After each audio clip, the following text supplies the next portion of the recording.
guys, it's Angie here. I wanted to jump on and do a quick haul video because I recently had the chance to check out a new antique mall that was in Naperville. Of course, I can't remember the name at the moment. It's escaping me for some reason, but I'm sure I'll think of it later and I'll just add it to the video description. And of course, I went in and couldn't resist. You know, it's impossible for me to walk out of that kind of place without at least purchasing something. So I wanted to share the goodies that I got there. And I'm going to start with this piece. It, of course, has the Aurora Borealis crystals that I love, but there's a lot of detailed gold filigree beads here. And it does have the older hook clasp, and it's very detailed. However, there are no markings on this piece, which I found very surprising because of all the detail that this has. There might have been a tag at one point, I suppose, but that's obviously fallen off. Who knows when, if there was one. So, and I couldn't resist picking it up for $5, and it has such a good weight to it. I'd love to know who made this piece. So that one was pretty nice. The next one, I've never seen anything like it before. And I don't know if these coats of arms are real in the sense that they do represent some noble families of some sort. Almost all of them are unique except for this one and this one, but every other one is different. And I'm not really sure if it was mass produced by a costume jewelry company or if somebody created this. It is older because it does have the hook closure and it doesn't have any markings. So I would love to know if any of you know or recognize any of these coats of arms or might know where this piece originates from. I would love to hear about it. But I had to pick it up because it's so different, and I'm drawn to anything unique or that has an interesting story or is handcrafted. I love that. But my next find, I can't believe I found this for $5. It is a Renoir copper necklace. I know Renoir usually did sets. So I'm sure there's a pair of matching earrings out there somewhere. And I also know that he, or the company, I should say, named all of the different patterns. I want to say when I looked this up, the name was something like Falling Leaves or something like that. Fall Foliage, I don't remember. But it's in really good shape. And I mean, obviously there's some slight, you know, not verdigris, but not tarnishing, but like the wear on it. But that's easily fixed. And I mean, it's beautiful. And if you look on the fold over clasp, it does say Renoir right there. And I'm just shocked at the price I got it for, because I know these tend to go for like $70, $80 when I've looked them up online, especially when they're in this good of a condition. So this is actually my first Renoir piece, so now I have that to add to my collection. And it's very weighty. It's very nicely made, and I'm so happy about this find. Next, I'm sure I've mentioned this before, but I am a sucker for druzy. It is one of my favorite stones, and I happened to find this ring, this druzy ring, and it's just so detailed and well made.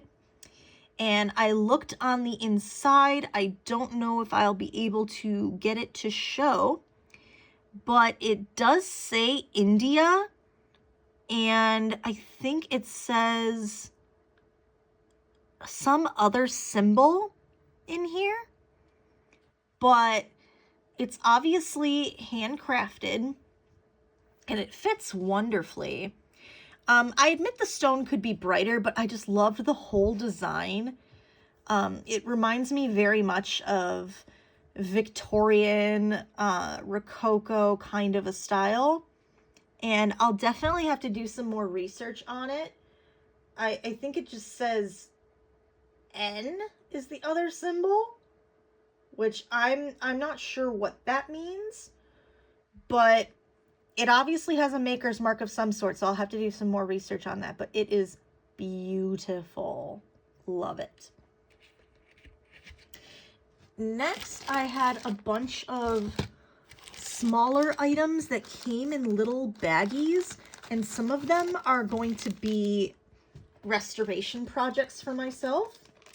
So the first piece, I'm trying to open these bags here so you guys can see.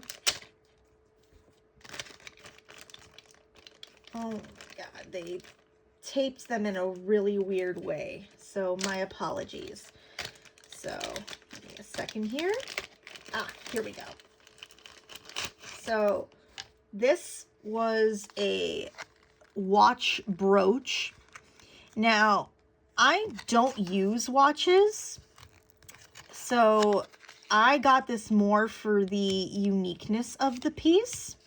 I'm trying to unpin this off the card, and that's not what I paid for it, by the way.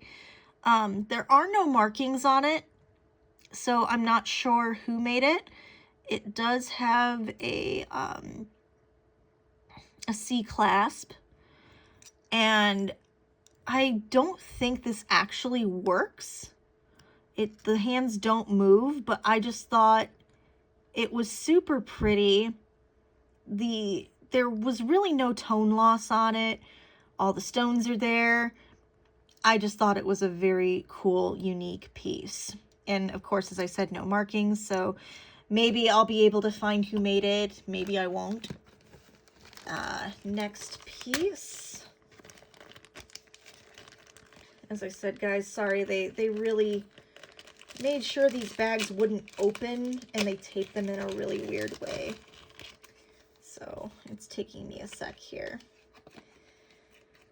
But the next piece is one that I just bought to put on a chain, and it is a vintage locket. There are no markings on it. I really liked the texture part of the locket. No, nobody's home, no photos inside, but no missing stones or anything, and it's in really good shape. So I just thought that was really pretty, and since there's 2 photo slots, I might just put pictures of my twin tuxedo cats in here, just as a kind of cutesy, cheeky little thing to do with it. But love that. Next is another probable restoration project for me, because I am a sucker for those, and I like being able to restore things to their original beauty. So these are a pair of clip-on earrings, and I don't necessarily gravitate towards clip earrings because I don't like wearing clips, but if you take a look, they are actually, yeah, there's some missing stones here and there, like one there. Some of them are maybe a bit more dull, and there's a little bit of verdigris, but if you look on the back, it's marked in a couple different places. On the clip, you can see it says Kramer. And then on the inside of the piece, there's also Kramer there, which definitely you can tell that these stones were glued back in by somebody who didn't know what they were doing. So I'm probably going to take out all these stones and re-put them in with GS Hypo Cement, so that way they look good as new. But considering how old they are, they're in pretty dang good shape except for the missing stone and the glue. So those will be fixed up and then will be even more beautiful than they already are. And then last but certainly not least, is another piece that I will have to fix, but that's okay, because usually that means you get a better deal on pieces. And if you already know how to fix them, it's great, because you can usually bargain for a lower price, or they price it pretty low because they think no one will buy it.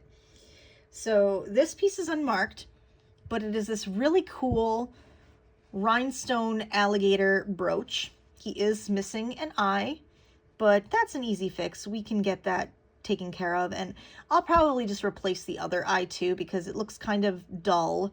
The other stones look really shiny, and there's really no damage to there's no tone loss, which again, I'm very surprised with some of these pieces, because I almost expect to see tone loss with older pieces. So this is really cool, and I can't wait to fix this guy up. So that is it as far as my haul from the antique mall. I did not mean to rhyme there. But I would love to know what you guys think. Which piece was your favorite? Do you get pieces specifically to restore them, or do you get them just to harvest things, or do you not buy broken pieces at all? I'd love to hear what you guys have to say about that.